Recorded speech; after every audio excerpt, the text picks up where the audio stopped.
வயலோ வயலோ வயலோ செழிக்க வாழ்வு தந்தானே, வயலோ வாழ்வு தந்தானே. அட பொன்னா விளையோ பூமிக்கு நல்ல விவரம் தந்தானே, உழவனின் உறவா வந்தானே.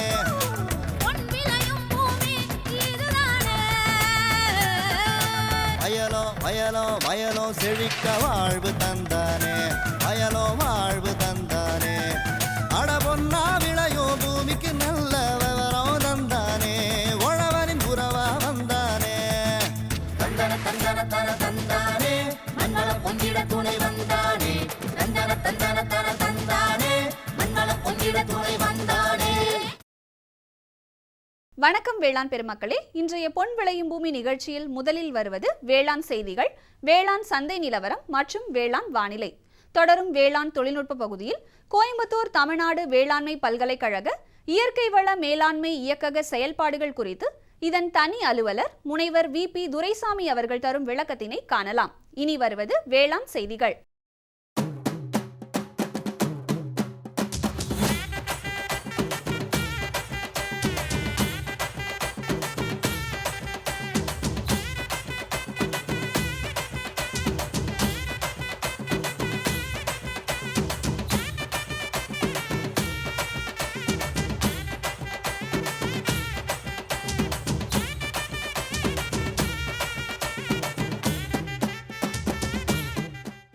வணக்கம். வேளாண் செய்திகள்.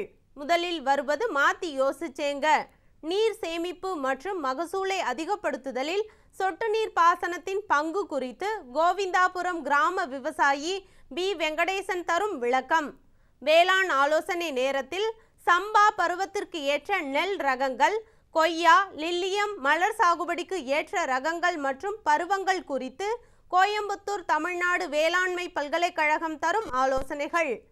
தொடர்ந்து வேளாண் சந்தையில் திருநெல்வேலி மாவட்டம் சங்கரன்கோவில் உழவர் சந்தையில் காய்கறிகளின் இன்றைய விலை நிலவரம். ஈரோடு மாவட்டம் சத்தியமங்கலம் மலர் சந்தையில் வணிக மலர்களின் இன்றைய விலை நிலவரம். வேளாண் வானிலையில் வடமேற்கு மண்டலத்திற்கான வானிலை அறிவிப்பு, உழவர் மற்றும் மீனவர்களுக்கான வானிலை முன்னறிவிப்பு. விரிவான செய்திகள். மாத்தி யோசிச்சேங்க. பாசனத்திற்கு தேவைப்படும் நீரினை தேவையான அளவு பாசனம் செய்து நீர் பயனற்று போவதை தடுக்கவும் நல்ல மகசூலை பெருக்குவதற்கும் சொட்டு நீர் பாசனம் பயன்படுகிறது. தமிழ்நாடு வேளாண்மை பல்கலைக்கழகம் மற்றும் தோட்டக்கலை துறையின் ஆலோசனையால் பல்வேறு கிராமங்கள் பயனடைந்து வருகிறது. அவ்வகையில் சொட்டு நீர் பாசனத்தின் தேவையை கிராம மக்கள் அறிந்ததால் வேளாண் நிலங்களின் அளவினை அதிகப்படுத்தி கொண்டே வருகின்றனர். சொட்டு நீர் பாசனத்தின் பயன்பாடுகள் குறித்து திருப்பூர் மாவட்டம் தாராபுரம் தாலுகா கோவிந்தாபுரம் கிராம விவசாயி பி. வெங்கடேசன் தரும் விளக்கங்கள்.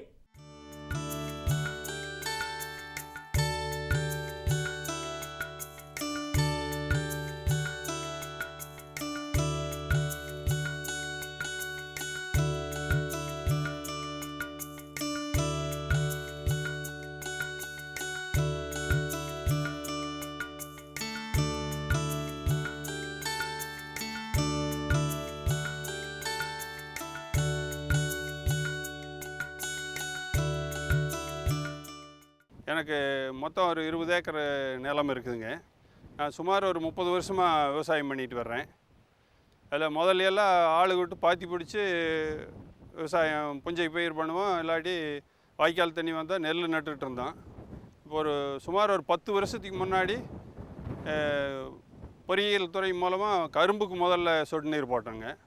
அதில் ஒரு 70 டன்னாட்ட, அப்போ தண்ணி பற்றாக்குறை இருந்தப்போவே ஒரு 70 டன்னாட்ட கரும்பு எடுத்தோம். அதுக்கு பின்னாடி ஹார்டிகல்ச்சர், அப்புறம் டிஎன்ஏ வேளாண்மை பல்கலைக்கழகத்து மூலியமாக இந்த சொட்டு நீரை பற்றி ரொம்ப சொன்னதுனால அதை வச்சு பூரா ஒரு 4 ஹெக்டரு சொட்டு நீர் அமைச்சோம். எனக்கு என் தம்பி 2 பேருக்கு சேர்ந்துங்க. இப்போது வெங்காயம் எடுத்தால் முதல்ல 1 ஏக்கர் நடுறது, இப்போ 2 ஏக்கர் நடலாம். அந்த அளவுக்கு தண்ணி மிச்சமாகுது. இந்த 4 வருஷமாக தண்ணி ரொம்ப ட்ரையாக இருக்கையிலையும் நல்ல மகசூல் எடுக்கிறோம். வேறு கிராப்புக்கு வெங்காயம் இல்லாமல் தக்காளி, கத்திரி, அந்த மாதிரி எல்லா வெள்ளாமையும் வச்சு எடுக்கிறோம். போன வருஷம் நெல்லுங்கூட சொட்டு நீரில் போட்டு எடுத்துருக்குறோமுங்க. அப்புறம் உரச்செலவுங்க பார்க்கல, சொட்டு நீரில் நடையில் உங்களுக்கு உரச்செலவு ரொம்ப கம்மியாகுது. பயிர் வர்றதை பொறுத்து எவ்வளோ உரம் கொடுக்கணுமோ அந்தந்த டயத்துக்கு அதுக்கு அளவாக உரம் கொடுக்கலாம். களை எடுக்கிறது அப்படி தான். களை மழை பெஞ்சா அல்லது தண்ணி விட்டால் களை அதிகமாக முளைச்சிக்கும் ஒரே நேரத்தில். ஆளுக்கு அதிகமாக பிடிக்கும். இது களை எடுக்க ஆள் அதிகமாக வேண்டியதில்லை. ஒரு 4-5 பேர் இருந்தாலும் அப்படியே சன்னமாக முளைச்சா எடுத்துகிட்டு வந்துடலாங்க. அப்புறம் ஈல்டு அப்படித்தான். நம்ம ஒவ்வொரு கேட் வால், அதாவது ஒரு ஏக்கருக்கு ஒரு கேட் வால் மாதிரி வச்சுருக்கிறோம். ஒரு இடத்துல பயிர் சுமாராக இருந்தால் அதுக்கு மட்டும் ஃபெர்டிலைசர் கொடுக்கலாம். தண்ணி அப்படித்தான். ஒரு இடத்துல களிமண் கொஞ்சம் அதிகமாக இருக்குது, ஒரு இடத்துல மணல் பாங்காக இருக்குது. அதுக்கு தகுந்த மாதிரி தண்ணி அடிக்கலாம். 1 மணி நேரம் எச்சா கட்டலாம், 1 மணி நேரம் கம்மியாக கட்டலாம். அதனால் அந்த வசதிகள்லாம் நிறைய இருக்குதுங்க. நேரடியாக பாய்ச்சா தண்ணி ரொம்ப வேஸ்ட் ஆகும். அப்புறம் கடைசியில் மெச்சூர் ஆகிற டயத்தில் அழுகல் வரும். கொஞ்சம் தண்ணி எச்சா போய்ட்டு அழுகல் வரும். இது பெட் ஓட்டி இது பண்ணுறதுனால அழுகல் வராது. கொஞ்சம் காய் தெளிவாக நல்லா இருக்குங்க. அப்புறம் ஹார்வெஸ்ட் பண்ணையில் ரொம்ப ஈஸியானது. தாள் கொஞ்சம் இருக்கு, இல்லைன்னா காடு இருக்காததுனால அப்படியே பறிக்கிறதுக்கு ஆள் கம்மியாக பிடிக்கும். அதனால் எங்களுக்கு உரச்செலவு கம்மி, ஆள் கொடுக்குற இது அது ஓரளவுக்கு கம்மியாகுது. ஈல்டுங்கிறது ஒரு 8-9 டன் வந்தது, இப்போ 12-12.5 டன் வரைக்கும் எடுக்கிறோமுங்க. விலை மட்டும் நாங்கள் நினச்சப்போ நாங்கள் விற்கல, விலை இருக்காது. போன சீசன் கூட 1 மாதத்துக்கு முன்னால் வெறும் 10 ரூபாய்க்கு கொடுத்தோம். இப்போ 50 ரூபாய்க்கு விற்றுட்டு இருக்குது. அது ஒன்று தான் நிலவரம் இல்லையாலே. மற்றபடி தண்ணி ஆள் பற்றாக்குறையாக இருக்கிறது, அதை சமாளிக்கலாம். தண்ணி கட்டுறதுக்கு ஆள் எப்பவும் வேணுங்க. ஒரு 5 ஏக்கர் நட்டால் 2 ஆள் 3 ஆள் இருக்கணும் வாய்க்கால் எடுக்கிறதுக்கு, தண்ணி கட்டுறதுக்கெல்லாம். இப்போ நான் ஒரே ஆள் எங்கேயோ வெளியூர் போனாலும் கூட நைட்டு வந்தால் நானே பாய்ச்சிக்கலாம். இல்லாட்டி நான் பையன் இருக்கிறேன், அவனே பாய்ச்சிக்கலாம். இந்த சொட்டு நீர் பாசனம் அமைக்காததுக்கு முதல்ல 2 கிராப் எடுப்போமுங்க. நெல், வெங்காயம், இந்த மாதிரி 2 கிராப் எடுத்துகிட்டு இருந்தோம். இப்போ சொட்டு நீரில் பாய்க்கிறதுனால எங்களுக்கு தண்ணி மிச்சமாகுது முதல்ல. அதனால் ஒரு 3 கிராப் தண்ணி கிணத்துல இருக்கிறத பொறுத்து ஒரு 3 கிராப், ஏரியா வேணுன்னா கொஞ்சம் கம்மியாக இருந்தாலும் ஒரு 3 கிராப் எடுக்கிற அளவுக்கு வருது. போன வருஷம் கூட கோஆர் 51ங்கிற ரகம் போட்டோமுங்க. அது சுமார் ஒரு 2.25 டன் அந்த அளவுக்கு ஈல்டு எடுத்தோம். கொஞ்சம் தண்ணி கடைசியில் பற்றாக்குறையாக இருந்ததுனால 2.25 டன் அந்த அளவுக்கு எடுத்தோமுங்க. ஆனால் தண்ணி ரொம்ப கம்மி. 50% தண்ணி கம்மியாக இருந்தாலும் எடுத்துடலாம். டேமில் ஒரு 2 தண்ணி கம்மியாக இருந்தால் நெல் சுத்தமாக எடுக்க முடியாதுங்க. பூரா காஞ்சி கறி ஒன்றும் இல்லாமல் போயிடும். சொட்டு நீர் போட்டதுனால கடைசியில் 2-3 தண்ணி அப்படியே வேறு பக்கம் தண்ணி விட்டதுனால அந்த கிராப் எடுத்துடலாம். அந்த நம்பிக்கை எங்களுக்கு இருக்குது. அதனால் இந்த சொட்டு நீர் பாசனத்தில் ரொம்ப பயன் இருக்குது. தண்ணி ரொம்ப சேவ் ஆகுது. மேலும் விவரம் பெற பி. வெங்கடேசன் அவர்களை 0941813535117 என்ற கைபேசி எண்ணில் தொடர்பு கொள்ளலாம். இனி வருவது வேளாண் ஆலோசனை நேரம்.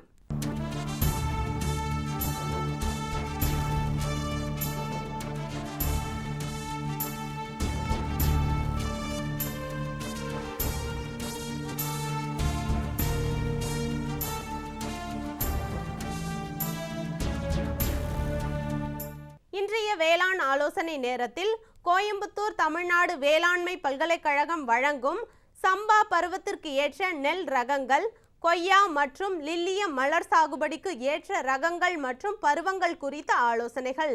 சம்பா சாகுபடி காஞ்சிபுரம் மற்றும் திருவள்ளூர். பருவம் ஆகஸ்ட் மாதம்.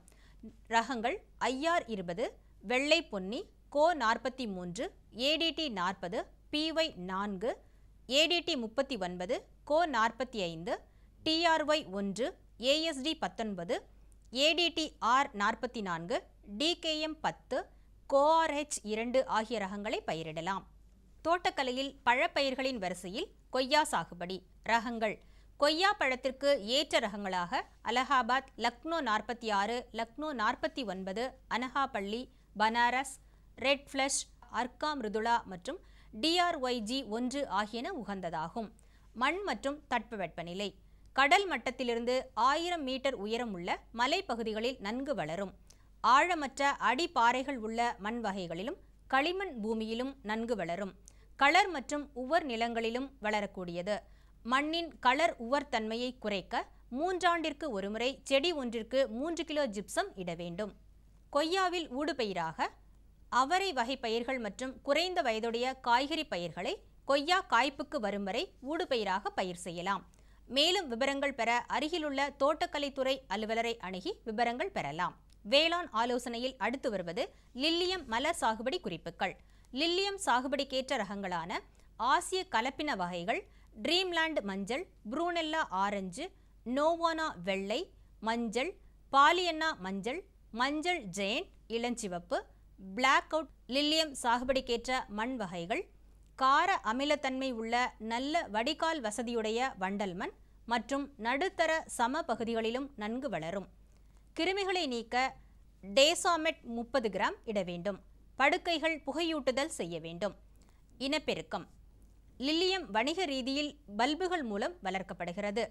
6 வார காலம் வரை சேமிக்கலாம். 1 வருடம் வரையில் இலை கிழங்குகளை சேமித்து வைக்க முடியும். நீர்ப்பாசனம். கோடை காலத்தில் 6 முதல் 8 லிட்டர் வரை நீர் தேவைப்படும். குளிர்காலத்தில் 6 லிட்டர் நீர் தேவைப்படும். நோய்கள். சாம்பல் அச்சு, இலைக்கிழங்கு அழுகல் மற்றும் வேர் அழுகல். சாம்பல் அச்சு நோயை கட்டுப்படுத்த ஜினைல் 2 கிராம் 1 லிட்டர் தண்ணீரில் கலந்து தெளிக்கவும். இலைக்கிழங்கு அழுகல் நோயை கட்டுப்படுத்த டைபென்கோனசோல் 1 கிராம் மற்றும் கார்பன்டசிம் 0.5 மில்லி 1 லிட்டர் தண்ணீரில் கலந்து தெளிக்கவும். வேர் அழுகல் நோய் தென்பட்டால் மெட்டாலிக்சில் 0.1% தெளித்து கட்டுப்படுத்தலாம். மேலும் விவரங்கள் பெற அருகிலுள்ள தோட்டக்கலைத்துறை அலுவலரை அணுகி விவரங்கள் பெறலாம். விளம்பர இடைவேளைக்கு பிறகு வேளாண் செய்திகள் தொடரும். சுகமாய் பரவும் நறுமணத்தில், சுவை எனும் இன்பத் தோட்டத்தில், வளர்ச்சி எனும் பாதையில், மலர்ந்திருக்கும் புன்னகையில், பசுமையான செடிகளில், பெரிய பெரிய வர்த்தகங்களில், தேனீக்களின் ரீங்காரத்தில், மகிழ்ச்சியின் இன்ப ஒலியில். NHM தோட்டக்கலை இயக்கம். எங்கள் விருப்பம் உங்களது புன்னகை. இனி வருவது வேளாண் சந்தை.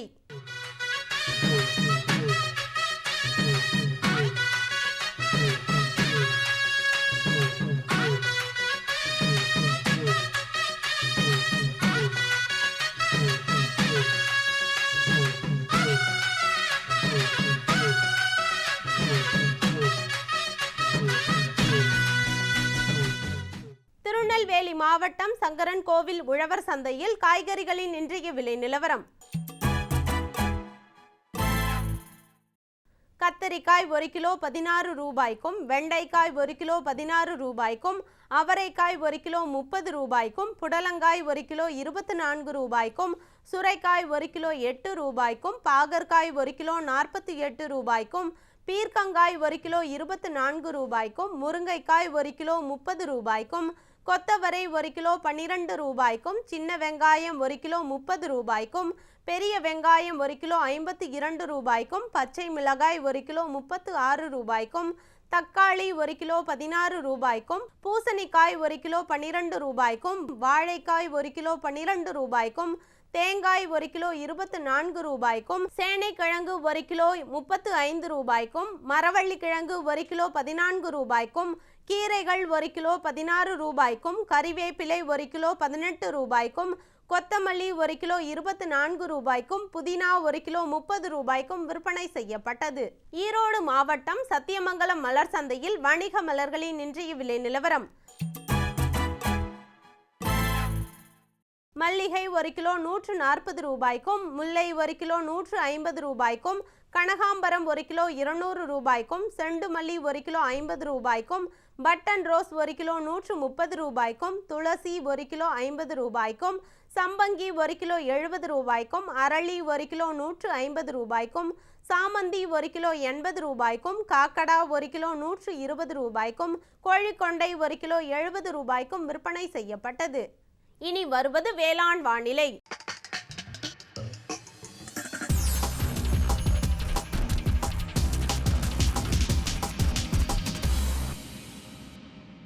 வடமேற்கு மண்டல மாவட்டங்களான சேலம், நாமக்கல், தர்மபுரி, கிருஷ்ணகிரி ஆகிய மாவட்டங்களில் காற்றின் வெப்பநிலை அதிகபட்சமாக 35 டிகிரி செல்சியஸ் ஆகவும் குறைந்தபட்சமாக 23 டிகிரி செல்சியஸ் ஆகவும், காற்றின் ஒப்பு ஈரப்பதம் 75.6% ஆகவும், காற்றின் வேகம் மணிக்கு 4.7 கிலோமீட்டர் ஆகவும், மண்ணின் ஈரப்பதம் 15 சென்டிமீட்டர் ஆழத்தில் 18% ஆகவும், மண்ணின் வெப்பநிலை 15 சென்டிமீட்டர் ஆழத்தில் 30.8 டிகிரி செல்சியஸ் ஆகவும், மழையின் அளவு 5.1 மில்லிமீட்டர் ஆகவும், சூரிய கதிர்வீச்சு 393.6 கலோரி பெர் சென்டிமீட்டர் ஸ்கொயராகவும் வளிமண்டல அழுத்தம் 915.1 ஹெக்டா பாஸ்கல் அளவாகவும் இலையின் ஈரப்பதம் மணிக்கு 8.9ஆகவும் இருந்தது.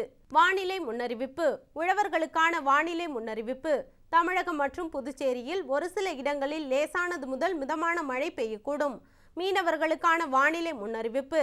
பலமான காற்று தென்மேற்கு மற்றும் மேற்கு திசையிலிருந்து மணிக்கு 45 முதல் 55 கிலோமீட்டர் வேகத்தில் வீசக்கூடும். இத்துடன் இன்றைய வேளாண் செய்திகள் நிறைவடைந்தன. நன்றி, வணக்கம்.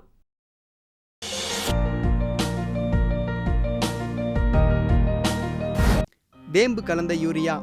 சிறந்த உற்பத்திக்காக வேம்பு கலந்த யூரியா நம் நாட்டிலேயே 70 லட்சம் டன்னாக அதிகரிக்க 6 ஆலைகள் சீரமைக்கப்படுகின்றன. FCIL-இன் கோரக்பூர், சித்ரி, தல்ச்சர் மற்றும் ராமகுண்டம் ஆலைகள், HFCL-இன் பரௌனி மற்றும் BVFCL-இன் நாமருல் போர்ட் ஆகியன. பழம் நழுவி பாலில் விழுந்தது போல இப்பொழுது நம் நாட்டிலேயே வேம்பு கலந்த யூரியா உற்பத்தி செய்யப்படும். இதனால் விவசாயிகளுக்கு நன்மையே விளையும். 10% வரை தானிய உற்பத்தி அதிகரிக்கும். மண்ணில் 10 to 15% நைட்ரஜன் திறன் அதிகரிக்கும். சிறந்த உற்பத்திக்கு வேம்பு கலந்த யூரியா.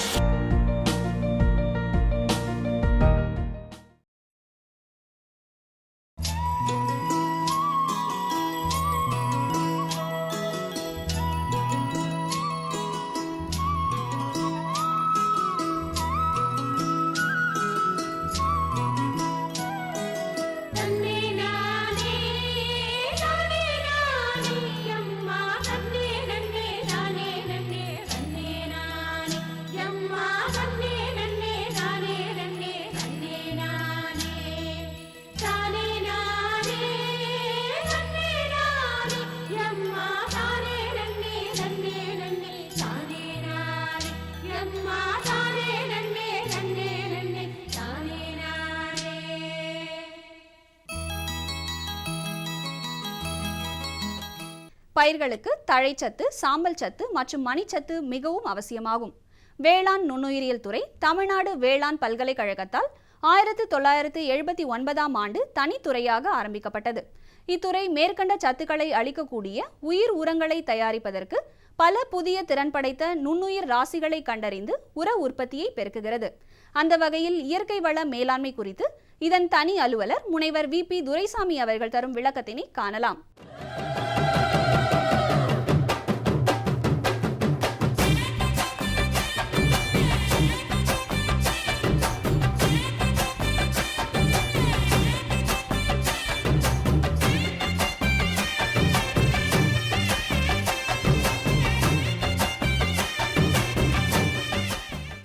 இயற்கை வள வேளாண்மை இயக்குநரகமானது தமிழ்நாடு வேளாண்மை பல்கலைக்கழகத்தின் ஒரு அங்கமாக செயல்பட்டு வருகின்றது. இந்த இயற்கை வள வேளாண்மை இயக்குநரகம் ஏப்ரல் 2010 முதல் தொடங்கப்பட்டு இந்த பல்கலைக்கழகத்தில் ஒரு அங்கமாக இயங்கி வருகிறது.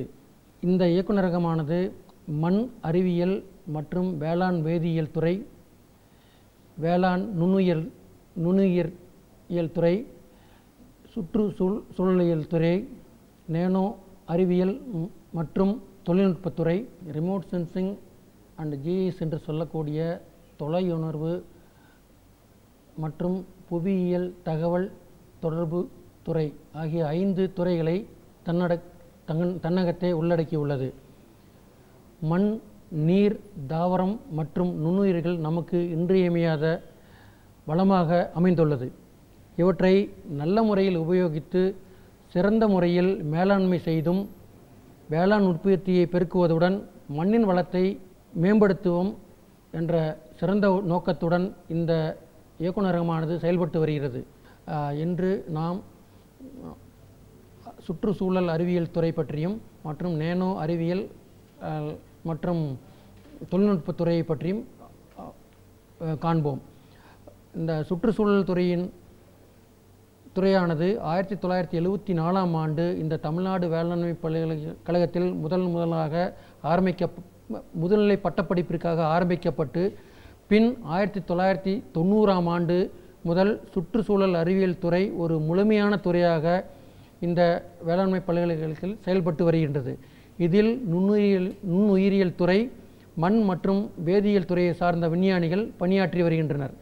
இந்த துறையின் முக்கிய அங்கமாக கழிவு மேலாண்மை, மண் மற்றும் நீர் மாசுபாடு, சுற்றுச்சூழல் நுண்ணுயிரியல் மற்றும் உயிர் தொழில்நுட்பம் மற்றும் பல்லுயிரியல் வேற்றுமை போன்ற முக்கிய அங்கங்கள் ஆராய்ச்சிக்காக எடுத்துக்கொள்ளப்பட்டுள்ளன. இந்த துறையின் முக்கிய குறிக்கோள்களாவன வேளாண்மையை பாதிக்கும் காரணிகளையும் அதன் விளைவுகளையும் கண்டறிந்து அதற்கான நிவர்த்திகளை ஆராய்ந்து அறிதல், தொழிற்சாலை கழிவு நீர் மற்றும் திடக்கழிவு ஆகியவற்றை பயன்படுத்துவதற்கான உத்திகளை கண்டறிதல், அடுத்ததாக உயிர் வழிமுறைகளின் மூலம் மாசுபாட்டினை அகற்றும் வழிமுறைகளை கண்டறிதல், மனிதவள மேம்பாட்டிற்கான பயிற்சி அளித்து சுற்றுச்சூழல் மாசுபாடுகளை ஆராய்தல், வேளாண் கழிவுகளை மறுசுழற்சி மூலம் உபயோகப்படுத்துவதற்கான பயிற்சிகளை வேளாண் பெருமக்களுக்கு அளித்தல் மற்றும் சுற்றுச்சூழல் அறிவியல் துறையில் பட்ட மேற்படிப்பிற்கான கல்வியை மாணவர்களுக்கு போதித்தல். நிதி உதவி பெற்று சுமார் 40க்கும் மேற்பட்ட திட்டங்களில் ஆய்வுகள் மேற்கொள்ளப்பட்டு வருகின்றன.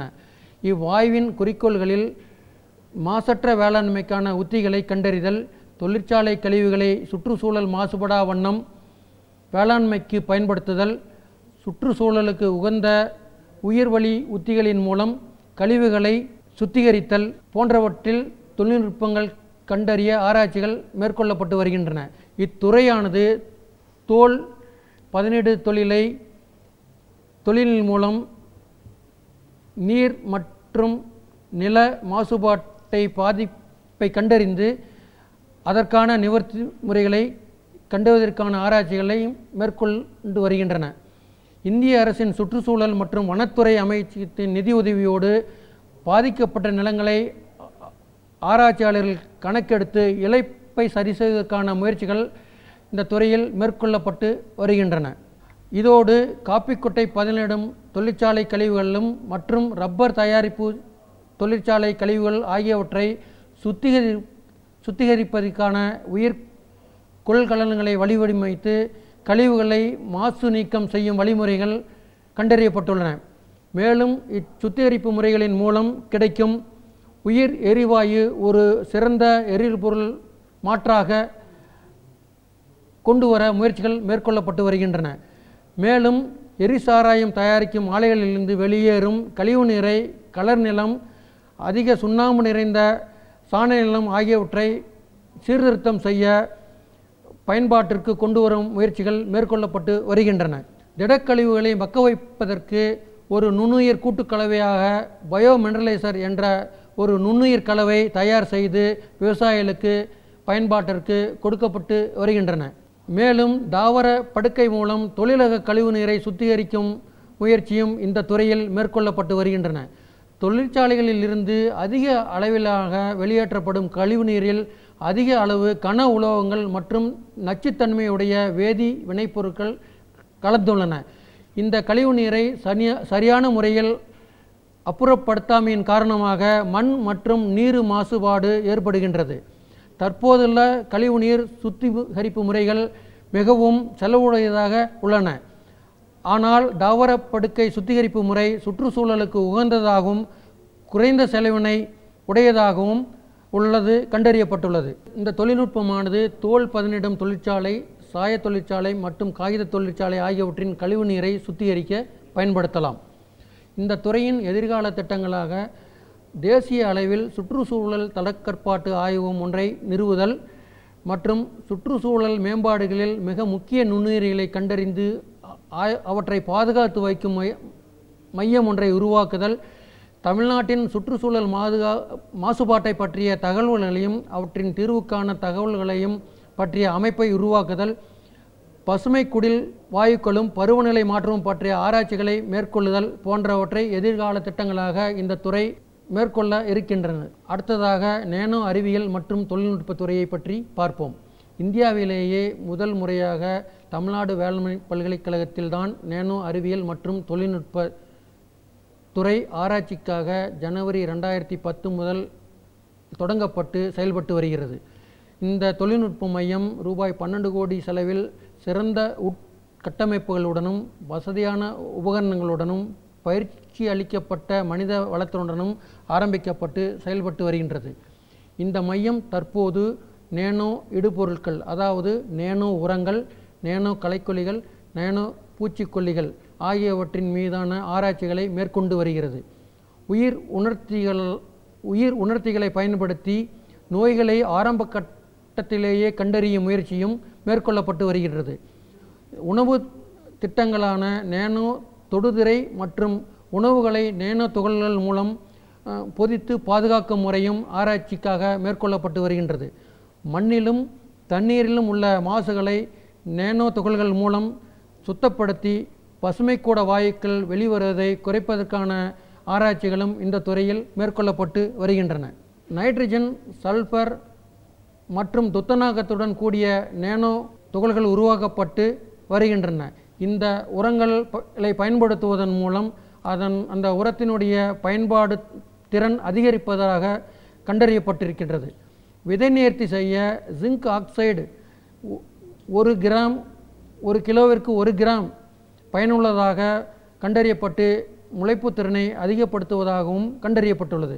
மேலும் தகவல் அறிய முனைவர் VP துரைசாமி அவர்களை 09484056733 என்ற கைபேசி எண்ணில் தொடர்பு கொள்ளலாம். பிரதம மந்திரி வேளாண் நீர்ப்பாசன திட்டம் விவசாயிகளின் நன்மையை நோக்கிய முன்னேற்றம். பிரதம மந்திரி வேளாண் நீர்ப்பாசன திட்டம் ஒவ்வொரு வயலுக்கும் நீர், ஒவ்வொரு துளியிலும் அதிக விளைச்சல். சரியான நீர்ப்பாசன முறைகள் மற்றும் நீர் பாதுகாப்பின் புதிய தொழில்நுட்பங்களுடன் பூமியின் நீரளவு அதிகரிக்கும். வட்டார அளவில் நீர்ப்பாசன திட்டங்கள் நடக்கும்.